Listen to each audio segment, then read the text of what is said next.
আমরা এই তিস্তা ব্যারেজ মহাপরিকল্পনা আবার চালু করতে চাই। আমরা চাই আমাদের মা বোনরা, শিশুরা, সন্তানরা ঘরে বসে ছোটখাটো অসুখ বিসুখের চিকিৎসা যাতে ঘরে বসেই হতে পারে।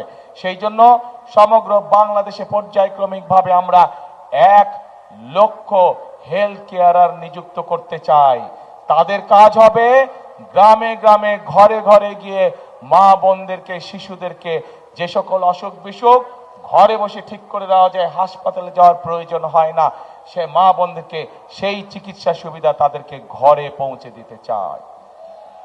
এখন প্রিয় ভাই বোনেরা, একই সাথে আমরা আমাদের শিক্ষকদেরকে আমরা বিভিন্ন প্রকার ট্রেনিং দিতে চাই, যাতে করে শিক্ষকরা সঠিকভাবে আমাদের অ্যান্টি স্লিপারি টেকনোলজি ও সফট টেক্সচার টাইল, নরম ঘাসের স্পর্শ, সাপোর্ট গ্রাস ম্যাট, নান্দনিকতার ছোঁয়া, শিশুদেরকে, সন্তানদেরকে সঠিকভাবে শিক্ষা প্রদান করতে পারেন।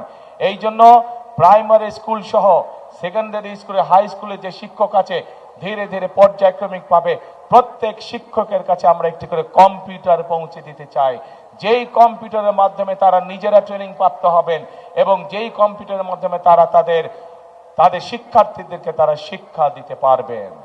এখন প্রিয় ভাই বোনেরা, এই যে আমি আপনাদের সামনে আগামী 12 তারিখের নির্বাচনে আপনারা কি করবেন আসছি সেই কথায়। এই যে আমি 12 তারিখে নির্বাচনের আগে 12 তারিখে আমরা যদি নির্বাচিত হই ইনশাআল্লাহ আপনাদের দোয়ায়, আল্লাহর রহমতে, তাহলে আমরা কিভাবে দেশের মানুষের জন্য কাজ করব, কিভাবে দেশ পরিচালনা করব, কিভাবে মানুষের ভাগ্যের পরিবর্তন করতে চাই, তার সংক্ষিপ্ত পরিকল্পনা আপনাদের সামনে তুলে ধরেছি। সবাই কি পরিকল্পনাগুলো কম বেশি শুনেছেন? কি ভাইরা শুনেছেন? আচ্ছা, তো এখন প্রিয় ভাই বোনেরা, পরিকল্পনা তো আরো আছে। এই এলাকার মানুষের আরেকটি বিরাট চাহিদা আছে, বিশেষ করে এই পুরা গ্রেটার দিনাজপুর, রংপুর সহ, সেটি হচ্ছে তিস্তা ব্যারেজ। দিনাজপুর অঞ্চলেরও বহু অঞ্চল আছে, দিনাজপুর জেলারও, যারা তিস্তা ব্যারেজের উপকারিতা পেয়ে থাকেন বা অতীতে পেয়েছেন। আমরা এই তিস্তা ব্যারেজ মহাপরিকল্পনা আবার চালু করতে চাই, যার ফলে এই তিস্তা ব্যারেজ যদি ইনশাল্লাহ চালু হয়, তাহলে এই উত্তরাঞ্চলের মানুষের পানির কষ্ট লাঘব হবে। এখন প্রিয় ভাই বোনেরা, এই সংক্ষেপে এই হচ্ছে আমাদের বিএনপি ধানের শীষের পরিকল্পনা। আগামী দিন আমরা কিভাবে দেশকে পরিচালনা করব।